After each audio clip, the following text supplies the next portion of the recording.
Pitoy, nagigilty ako eh. Oh, bakit? Kasi pakiramdam ko ako may kasalanan kung bakit nagkasakit si Clarissa. Bakit? Kasi parang hindi ko naasikaso, napapabayaan ko na. Dapat yata talagang nakatutok ako sa kanya. Sana hindi na nangyari yung ganito. Ang tama ba itong nararamdaman ko? Ano ka ba naman? Hindi naman naiiwasan yung mga ganyan eh. Nangyayari talaga yan. Minsan, papabayaan mo talaga yung anak natin. Hindi lang si Clarissa, minsan si Chito rin. Pero nagagawa naman ng paraan yan, di ba? Kaya nga ako nandito para pag may mga bagay kang hindi nagagawa para sa kanila, ako sasalo. Di ba? Yan naman talaga mag-asawa eh. Tutulungan. Di ba? Oo nga.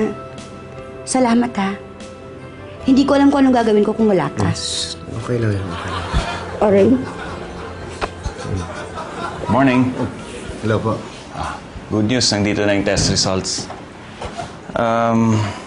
As far as dengue is concerned, free na po si Clarissa, wala po siyang dengue. Ay, naku, salamat naman. Oo nga, hindi ka na kailangan mag-guilty.